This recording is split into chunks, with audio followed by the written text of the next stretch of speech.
Je m'appelle Bobby, je suis photographe depuis une quinzaine d'années et aujourd'hui, je sors mon livre. Quand j'étais au lycée, en fait, j'avais ouvert un blog de musique. C'était pas le même internet que maintenant. On avait encore MySpace et Facebook. Mais déjà, l'image était primordiale. J'avais commencé à écrire des chroniques de concerts, d'albums. Et sans image, je voyais que les gens s'en fichaient. Donc je me suis acheté un appareil photo pour que les gens viennent lire mes articles à la base. Petit à petit, ça a pris le pas jusqu'à la présidentielle de 2012, où j'étais encore étudiant en journalisme.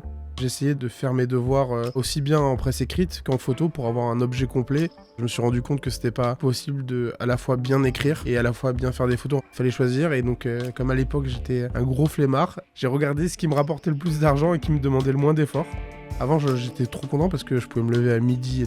Maintenant j'ai tellement de travail que je me lève souvent à 6h. Depuis que je suis petit, j'ai toujours été très curieux, donc j'adore tout voir. Et c'est vrai que l'appareil photo m'a permis d'accéder à des choses que j'aurais pu jamais voir ou me faire aller dans des endroits formidables et même voir aussi différents pans de la société. Qu'on passe d'un défilé de mode ou aux gilets jaunes, c'est vraiment deux univers très distincts. Il y a aussi un truc, c'est que j'ai toujours un appareil sur moi. C'est-à-dire que même quand je suis dans la rue, il peut m'arriver de faire des photos et il y a certaines photos qui sont dans ce livre, c'était juste parce que je marchais dans la rue. Au moins 3 ans que j'ai envie de faire ce livre, qu'on me dit de le faire, j'estimais que j'avais pas assez de bonnes photos. Il y a aussi le truc de dire, si demain je fais une photo extraordinaire, elle sera pas dans ce livre-là. Il y a aussi le plus gros problème, c'est que mes disques durs, c'est une chambre d'adolescent. J'ai genre 33 disques durs qui sont extrêmement mal rangés. Et c'est ça qui a d'ailleurs donné le nom du livre. Comme on est du sud, avec mon petit frère, ma mère elle me disait, rangez vos cafuchos là. Et ça veut dire, ouais, c'est un bordel, un débarras. J'aurais pu faire un livre que de manif, que de politique, que sur la mode. Mais en même temps, le fait que ça soit tout en bordel, c'est vraiment en fait ma vie comme elle est. Le mardi, je vais faire un défilé pour Chanel. Après, le lendemain, je vais faire un portrait. Et le samedi, je me retrouve à faire les gilets jaunes. Dans les photos, moi, il y a déjà des photos de base qui me faisaient un peu rire, sourire ou réfléchir. Et après, moi, j'ai eu la chance de rentrer très jeune à Libération en tant que photographe. Et c'est vrai qu'il y a toujours ce ton un peu sarcastique, ce ton espiègle, qui sont dans les articles que j'essaie aussi de retransmettre dans les photos. J'ai vraiment travaillé à avoir à la fois ma patte, mais aussi à avoir ce petit côté qui ne soit pas qu'une photo informative, mais qui puisse faire réfléchir ou simplement rire ou sourire. Et dans le livre, donc, il a fallu trouver une astuce pour que tous ces univers-là cohabitent. Donc on va mettre une photo de ma femme qui est en train de regarder comme ça dans un requin et la page à côté, c'est Benoît Poulvord qui est aux toilettes. Quand tu regardes le livre, tu rigoles ou tu te dis ah ouais, c'est la semaine de Bobby quoi.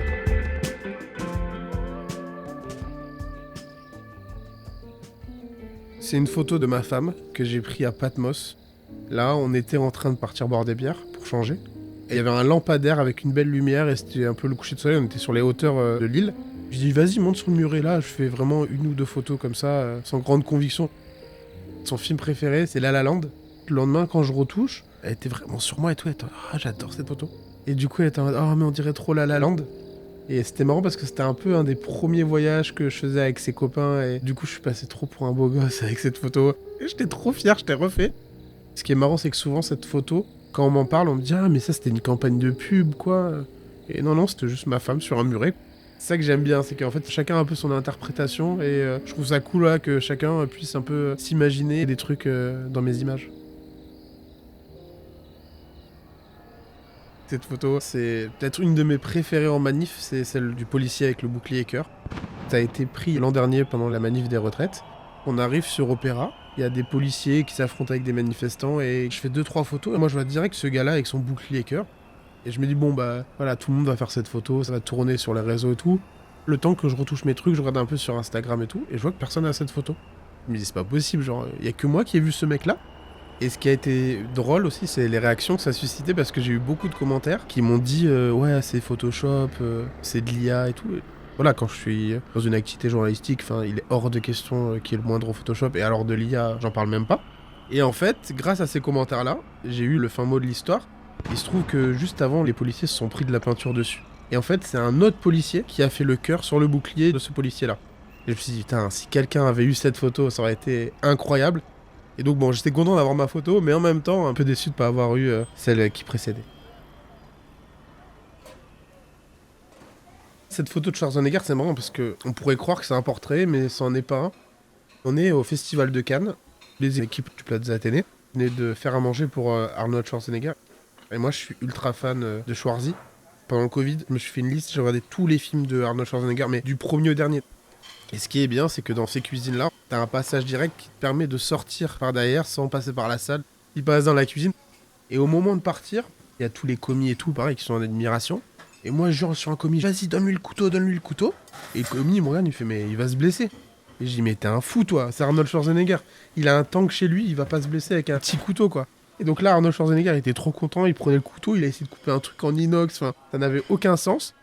Mais moi, j'étais à fond et du coup, je faisais mes photos, j'étais comme un gosse, c'était un vrai bon moment. Des fois, on va m'envoyer faire des photos dans une usine, ben, je vais être heureux comme si j'allais faire le portrait de Will Smith, quoi. C'est pas parce que je vais être dans un endroit où c'est pas terrible et tout qu'en fait je vais pas trouver une photo en me baladant, ou même des fois tu fais des rencontres qui vont te servir pour d'autres sujets. Et c'est vrai qu'au final tout m'intéresse.